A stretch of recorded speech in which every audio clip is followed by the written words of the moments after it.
إننا عاملون. صدق الله العظيم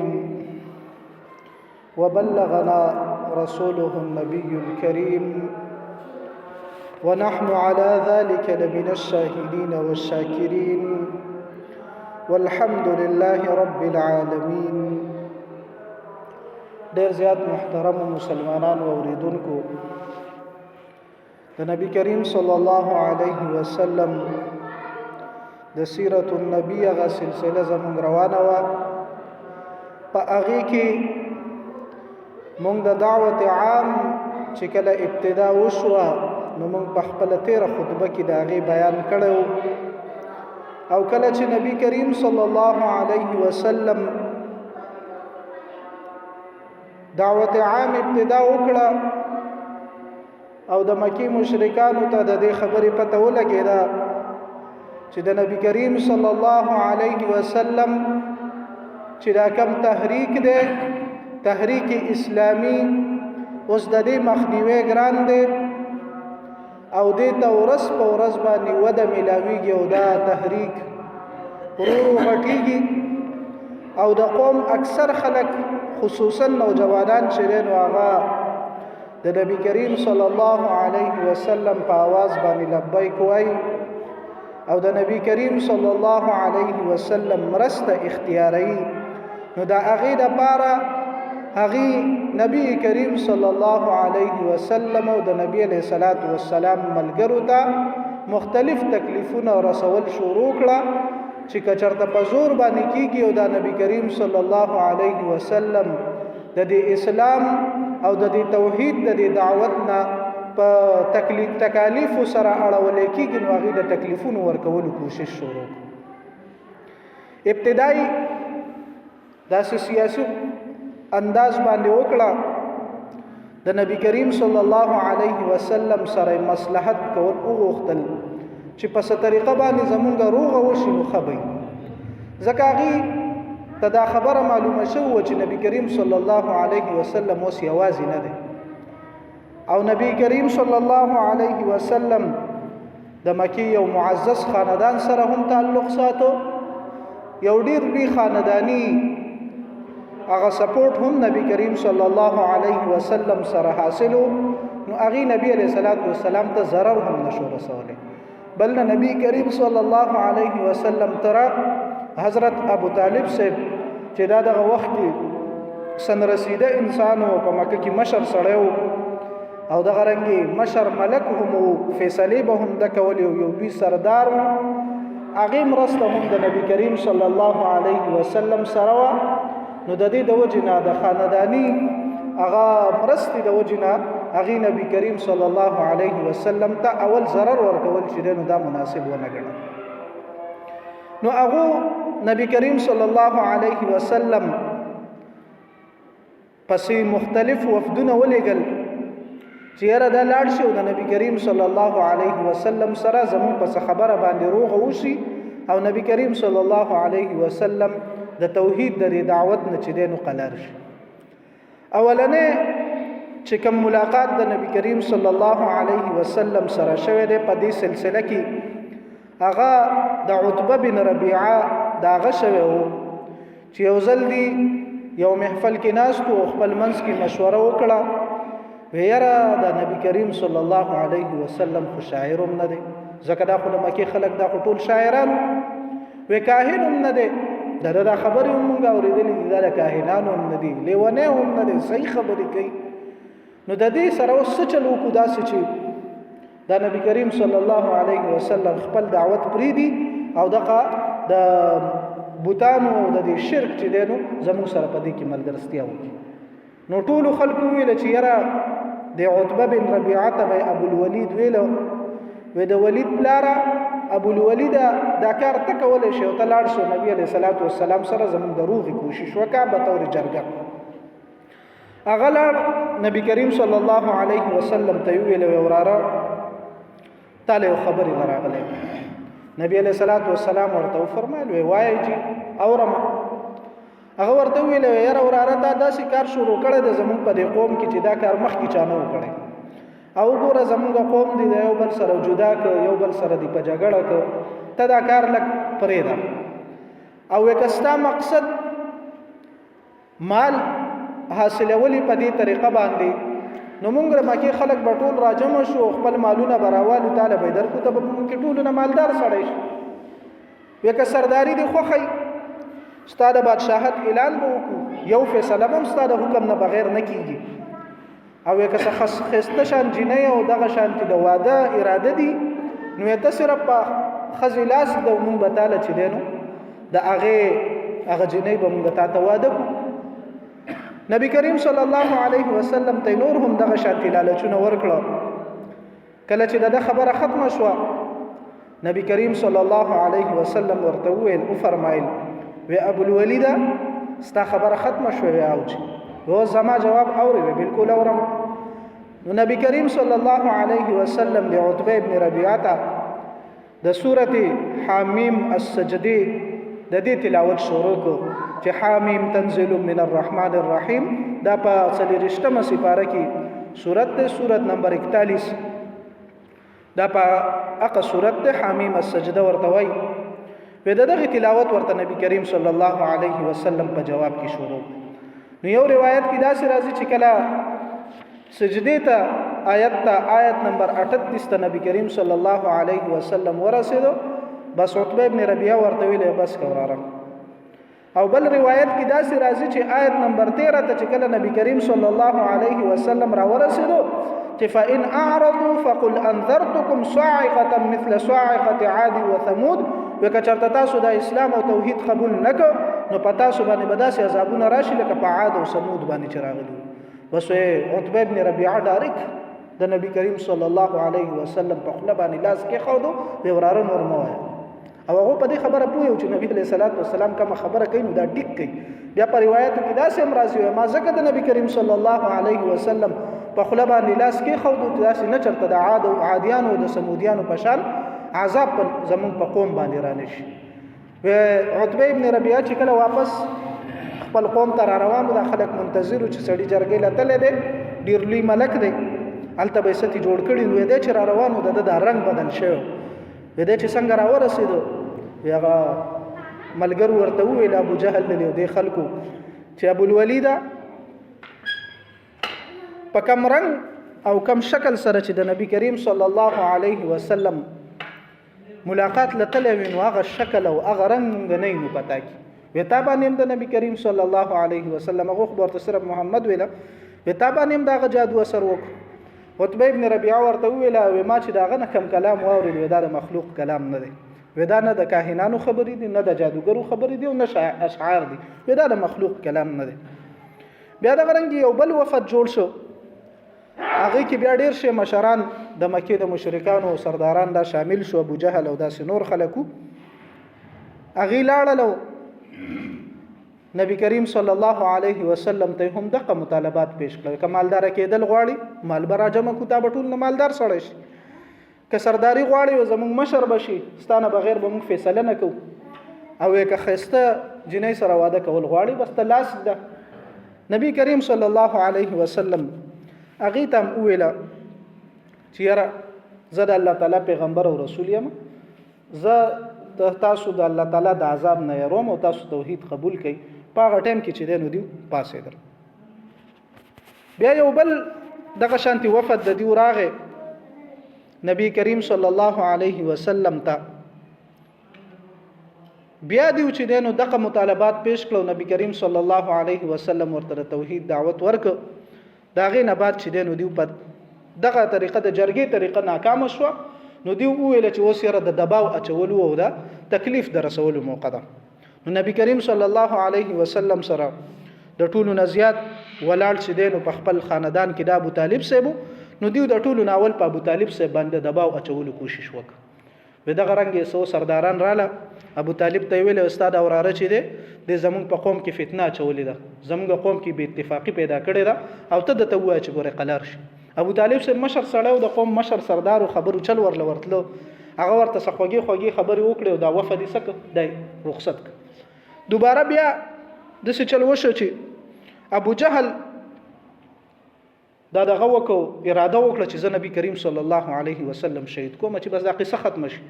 بیا دی بنو هاشم او بنی عبد المطلب چې زما سره کول شي ودی او خلکو ته ویل زبا کانه راوالم او نبی علیہ الصلوۃ والسلام چې کله خانه کعبه کې مونږ کوي او د سجدې ته لاړ شو به سر به ورلو مو قصه به ختم. نبی کریم صلی الله علیه وسلم خانه کعبه ته لاړ مونږ کاو چې سجدې ته ورغه نو د سره خپل کانه او خلکو تماشا کول او د نبی علیہ الصلوۃ والسلام پس روان شو. و چې څنګه د نبی کریم صلی الله علیه وسلم ته ورسېد بس واپس چې واپس شو نو دا رنگ هم د زیړ شو یریدل نو خلکو ورته تا خو ډیره غټ خبرې کولې کنه چې زره نبی علیہ السلام شهید کوم او قصه ختمه مو بیا د زما سو څه کول شي ودی کی هغه ویل وځ چې کله نبی علیہ الصلوۃ والسلام ته نږدې شوم نو یو اوخ پشان داسې سيزو او هغه ما ته ډیر زیات غوسه وای کما په نبی علیہ السلام باندې حمله کول نو هغه ز کولم هغه ز خوړلم. نبی علیہ الصلوۃ والسلام نبی ته پوښتنه کړو شو دا اوخ څه شو دا جبرئیل علیہ الصلوۃ والسلام هغه د نبی علیہ الصلوۃ والسلام حفاظت وکړ. نو په ابو جهل کله ناکام شو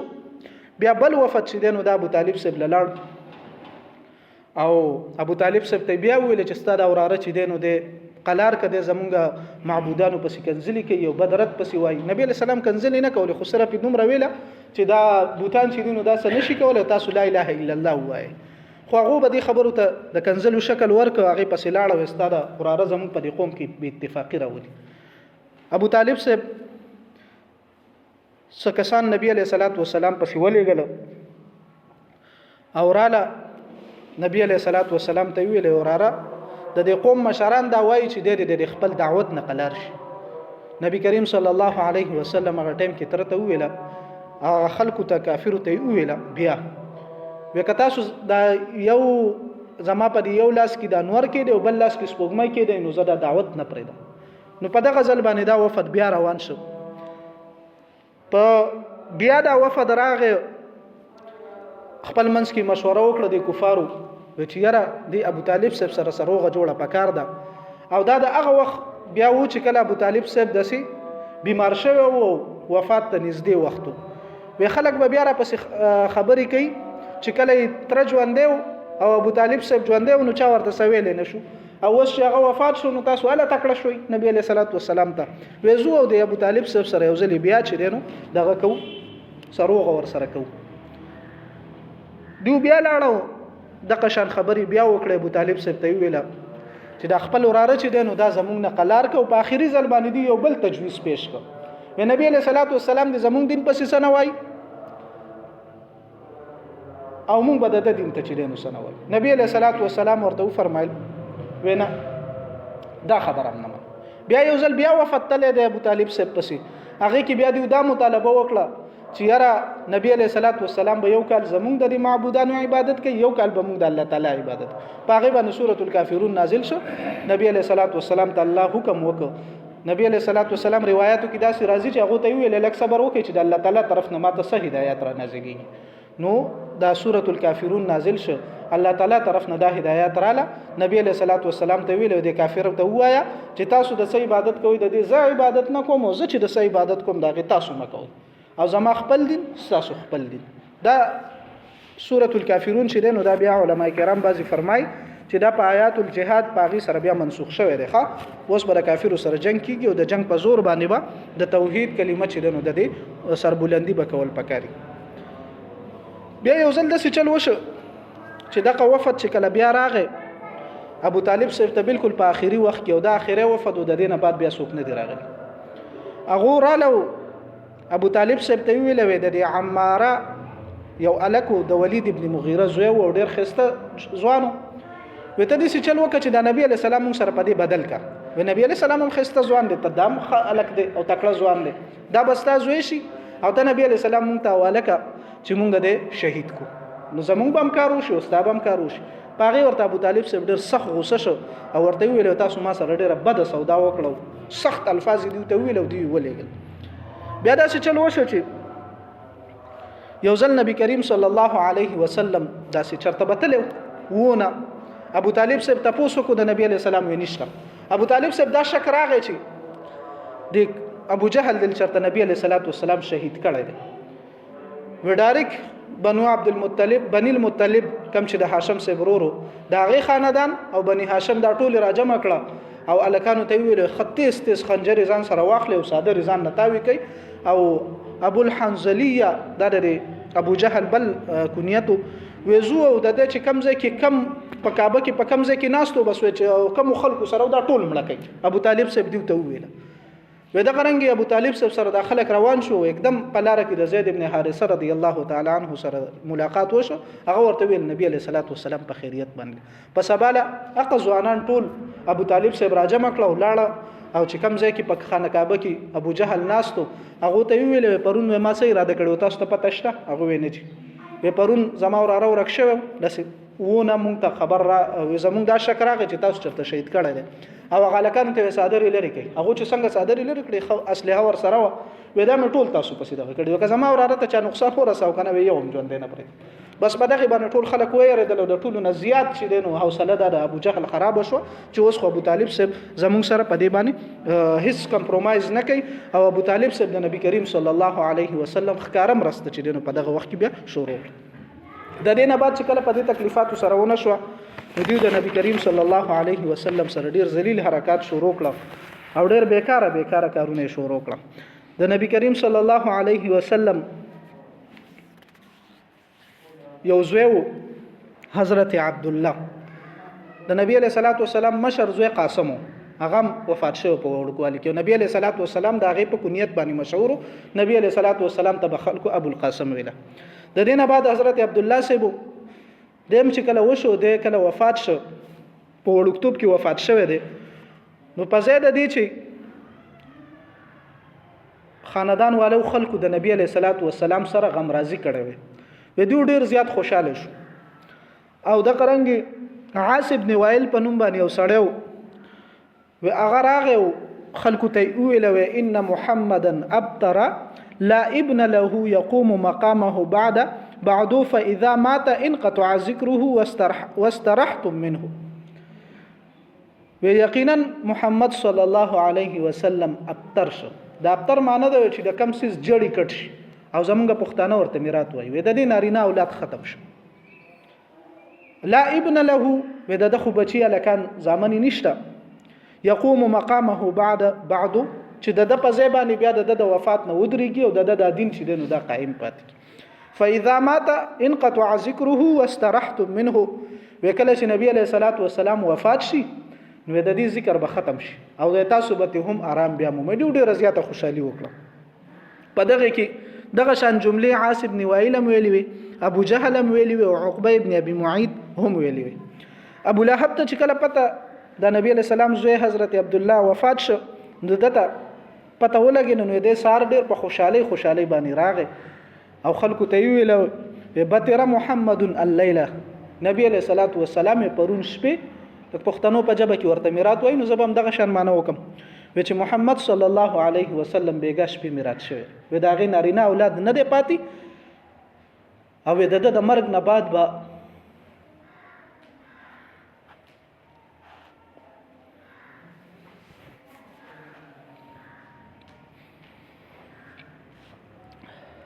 د ذکر به ختم شي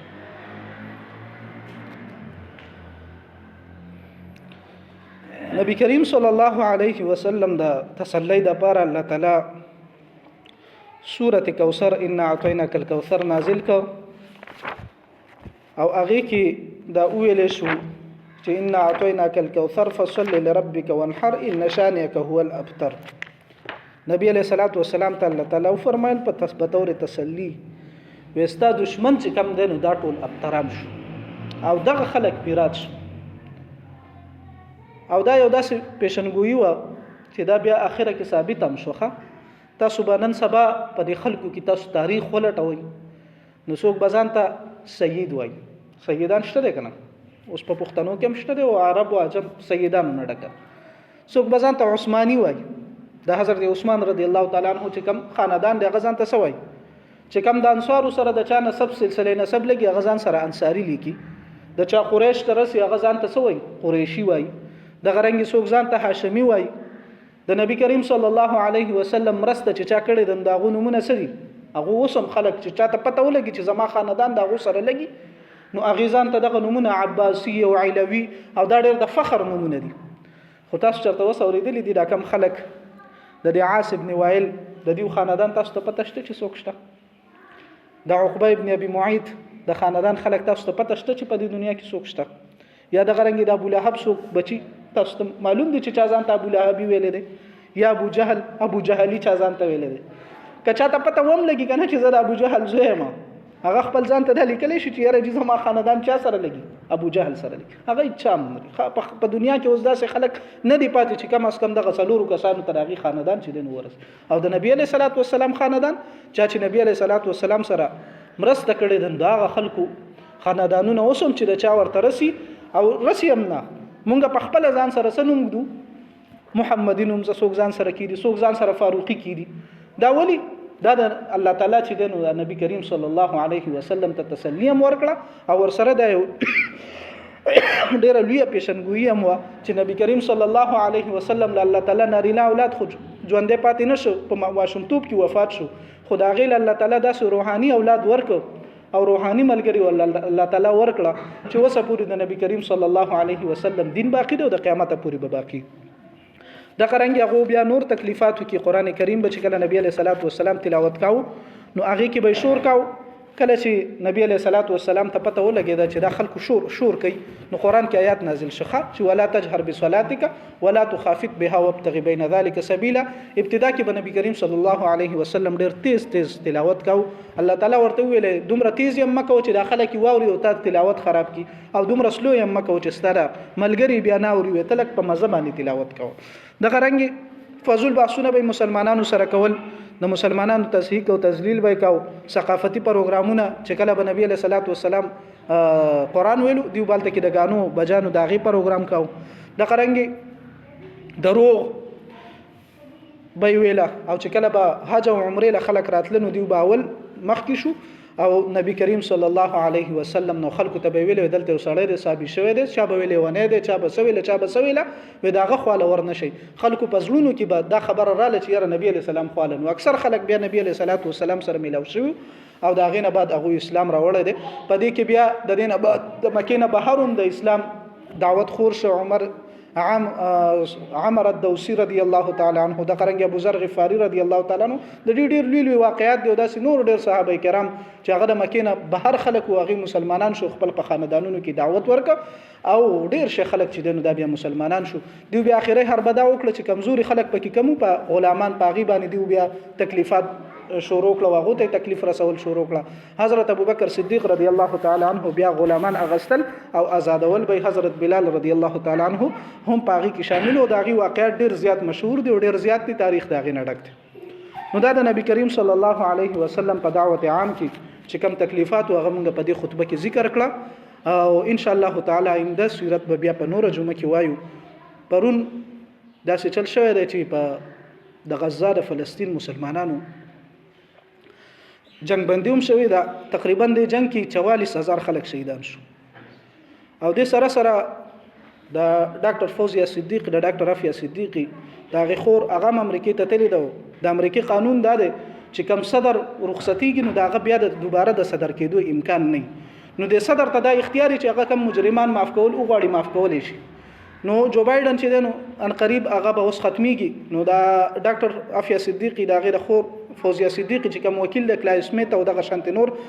هغه رسیدلی دي او تقریبا خپل خط او خپل درخواست چې دنو هغه د جو بایدن هغه د دفتر ته رسول دي نو دا غي لپاره به دعا وکړو چې الله تعالی دی وکړي چې زموږ د خور د دې ته رهایی را نصیب شي الحمدلله رب العالمین والعاقبة للمتقين والصلاة والسلام على سيد الأنبياء والمرسلين يا الله د فلسطین د مسلمانانو په دې صلح کې یا الله ته خیر واچي او یا الله د صلح حدیبیه په شان وګرځي یا الله څومره خلک چې شهیدان شوي دي یا الله دا غي ټول شهادتونه قبول کړي یا الله څومره زخمیان دي د ټولو ته شفای کامله عاجله مستمره ورکړي یا الله آبادیان نشته یا الله خلکو له توفیق ورکړي چې د آبادیان یو ځل بیا دوباره آباد شي یا الله مریضانو ته شفای کامله عاجله مستمره ورکړي یا الله څومره خلکو ته چې غذایی کمې ده یا الله غي ته غذا پوره کړي او یا الله د امت مشهور جرنیلان او مشران په دې جنگ کې شهیدان شوي دي اسماعیل هانیه یحیی سنوار حسن نصر الله، هاشم صفی الدین او دغه رنګ نور هم ډیر شي خلک په دې کې شهیدان شوي دي. الله ټول شهادتونه قبول او منظور کا. یا الله زمونږ د مظلومه خور ډاکټر عافیه صدیق یا الله د دې رهایی نصیب کا. یا الله